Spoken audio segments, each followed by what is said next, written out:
अस्सलाम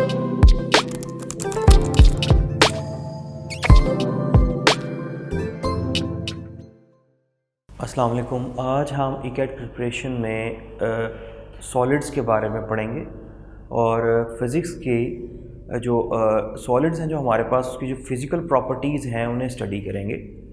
अब हमारे पास जितनी किस्म के सॉलिड्स हैं वो मुख्तलिफ़ एट्रीब्यूट्स शो करते हैं मुख्तलिफ़ इन्वायरमेंट में कि जी उनका इलेक्ट्रिक फील्ड में बिहेवियर सर्टन सॉलिड्स का डिफरेंट है, सर्टन का डिफरेंट है। जबकि अगर आप देखें तो मैग्नेटिकली कुछ डिफरेंट जो है ना वो सर्टन प्रॉपर्टीज़ शो करते हैं, जबकि सर्टन मटेरियल्स जो हैं सॉलिड्स में उनकी जो है वो मैग्नेटिक प्रॉपर्टीज़ नहीं हैं। यानी कि हमारे जो सॉलिड्स हैं उनमें मुख्तलिफ़ किस्म की प्रॉपर्टीज़ एग्जिस्ट करती हैं मुख्तलिफ़ जो हैं वो सर्कमस्टांसिस में। सबसे पहले हम सॉलिड्स को क्लासीफाई करते हैं उनके स्ट्रक्चर की बुनियाद पे। अगर आप उनके स्ट्रक्चर की बुनियाद पे सॉलिड्स को क्लासीफाई करें तो हमारे पास इन जनरल तीन किस्म के सॉलिड्स हैं। एक हमारे पास है जी क्रिस्टलाइन सॉलिड्स, दूसरे हैं जी हमारे पास एमॉर्फस सॉलिड्स, और जो दरमियान में है जी हमारे पास जिनकी प्रॉपर्टीज़ क्रिस्टलाइन और एमॉर्फस के दरमियान में लाई करती हैं वो है जी हमारे पास पॉलीक्रिस्टलाइन सॉलिड्स और पॉलीमर्स। सबसे पहले क्रिस्टलाइन सॉलिड्स को ज़रा तफसील से देखते हैं कि इनके अंदर हमारे पास जो एटम की अरेंजमेंट है वो एक ऑर्डरली मैनर में है।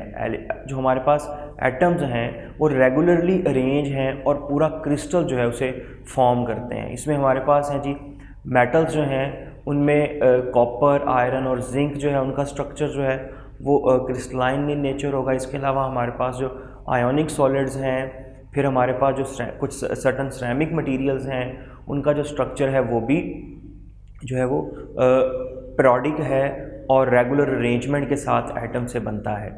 इसके अलावा अगर आप इनको स्टडी करना चाहते हैं इनकी प्रॉपर्टीज़ को और इनके स्ट्रक्चर को, तो उसके लिए हम यूज़ करते हैं एक्स-रे डिफ्रैक्शन टेक्निक। और एक्स-रे डिफ्रैक्शन टेक्निक जो है वो हमें इनके अंदर जो अरेंजमेंट है एटम्स की उसको बेहतर तरह से अंडरस्टैंड करने में हेल्प करती है। अब आपको हम जानते हैं कि किसी भी मटेरियल के अंदर जो एटम्स और मॉलिक्यूल हैं वो हर वक्त रेस्ट पे नहीं होते, बल्कि वो जो है रैंडमली मूव कर रहे होते हैं।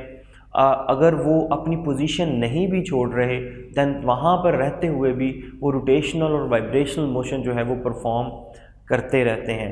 अब जो मॉलिक्यूल्स और एटम्स के दरमियान जो कोहेसिव फोर्सेस हैं वो इस ऑर्डर को मेंटेन करते हुए स्ट्रक्चर को स्टेबिलिटी देती हैं। अब हमारे जो क्रिस्टलाइन सॉलिड्स हैं इनका एक डेफिनेट मेल्टिंग पॉइंट होता है, यानी कि अगर आप टेम्परेचर देते हैं तो कोहेसिव फोर्सेस जो हैं वो वीक होना शुरू होती हैं, दैन एक पर्टिकुलर टेम्परेचर के ऊपर जाकर वो इतनी वीक हो जाती हैं कि हमारा जो सॉलिड जो है वो मेल्ट कर जाता है। इसका एक डेफिनेट तमाम क्रिस्टलाइन सॉलिड्स का डेफिनेट मेल्टिंग पॉइंट है। लेकिन अगर आप एमॉर्फस सॉलिड्स की बात करें तो उनमें किसी किस्म का कोई स्ट्रक्चर एग्जिस्ट नहीं करता। जो हमारे पास जो एटम्स हैं एमॉर्फस सॉलिड के अंदर वो इर्रेगुलरली अरेंज हैं।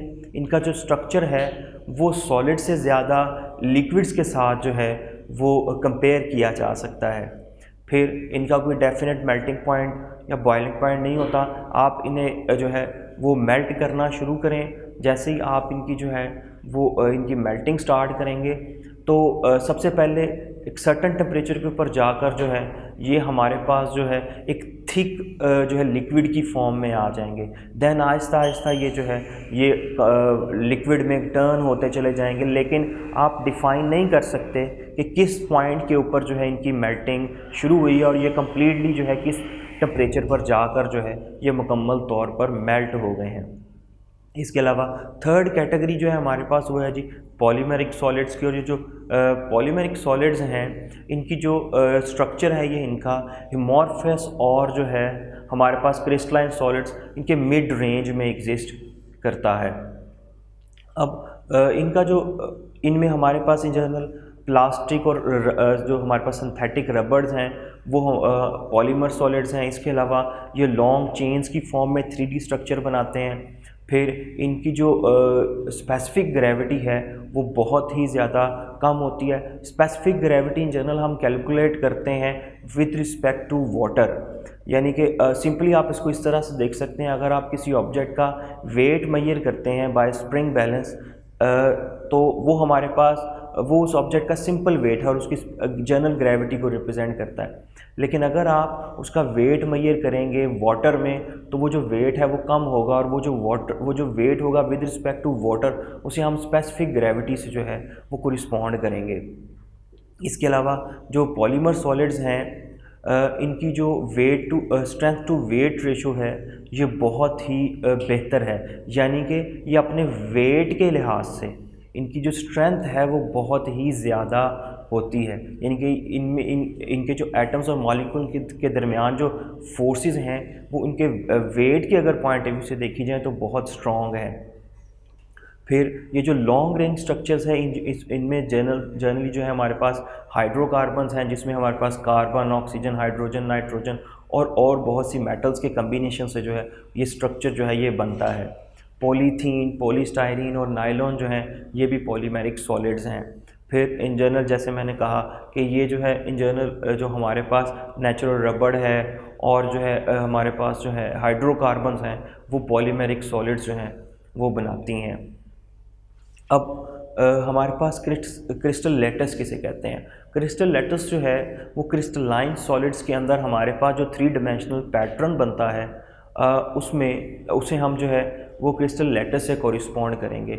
जो इसमें हमारे पास एक स्मॉलेस्ट स्ट्रक्चर होता है जिसको रिपीट करते हुए पूरे का पूरा क्रिस्टल जो है वो डेवलप करता है, और स्मॉलेस्ट स्ट्रक्चर को हम यूनिट सेल कहते हैं। टोटल हमारे पास जो है जो क्रिस्टल सिस्टम्स हैं उनकी तादाद 7 है, लेकिन हम सिर्फ़ और सिर्फ जो है बेसिक स्ट्रक्चर को इस वक्त देख रहे हैं जिसमें हमारे पास जी क्यूबिक स्ट्रक्चर शामिल है, और NaCl का जो हमारे पास क्रिस्टल लेटस है वो क्यूबिक स्ट्रक्चर से बनता है, यानी कि उसमें सोडियम और क्लोराइड आयंस हैं वो इस तरह से फॉर्मेशन देते हैं कि ये जो एटम्स की अरेंजमेंट है ये आपको क्यूबिक फॉर्म में नज़र आएगी। जबकि जो इसके अलावा हमारे पास 6 स्ट्रक्चर्स हैं उसमें हमारे पास इतनी जो है वो रेगुलर कहने का मतलब ये है जी कि उनमें हमारे पास इस तरह से 90s एंगल और इतना जो है वो प्योर स्ट्रक्चर जो है वो हॉरिजॉन्टल लाइंस के साथ नहीं होता। उसमें फ़र्क सिर्फ ये है कि उसमें हमारे पास जो है कोई ना कोई एंगल जो है वो 90 डिग्री से बड़ा या कोई ना कोई 90 डिग्री से छोटा भी जो है वो पॉसिबल हो सकता है अदर 6 स्ट्रक्चर में। लेकिन क्यूबिक स्ट्रक्चर हमारा सबसे ज़्यादा जो है वो सिमेट्रिकल स्ट्रक्चर और जो है ना एंगल्स के पॉइंट ऑफ व्यू से बड़ा स्मूथ सा स्ट्रक्चर जो है ना वो आपको नज़र आ रहा है। नेक्स्ट है जी कुछ MCQs देख लेते हैं इससे रिलेटेड जो अभी तक हमने पढ़ा है कि जी KCl is a dash solid. KCl किस किस्म का सॉलिड है जी? क्रिस्टलाइन सॉलिड है, एमॉर्फस सॉलिड है, पॉलीमेरिक सॉलिड है, या इनमें से कोई भी नहीं? तो KCl जो है ये इन जनरल एक आयोनिक सॉलिड है, और आयोनिक जो हैं जितने भी वो हमारे पास क्रिस्टलाइन स्ट्रक्चर बनाते हैं, क्रिस्टलाइन सॉलिड्स हैं। तो जी A ऑप्शन हमारे पास करेक्ट है। सिंथेटिक रबड़ हमारे पास किस किस्म का सॉलिड है? क्रिस्टलाइन है, एमॉर्फस है और पॉलीमेरिक है। तो जी क्रिस्टलाइन जो सिंथेटिक रबड़, नायलॉन और जो हमारे पास जो है वो प्लास्टिक स्ट्रक्चर जितने भी हैं वो सब के सब पॉलीमेरिक सॉलिड्स हैं। तो जी C ऑप्शन जो है वो इसमें हमारे पास जो है वो करेक्ट है।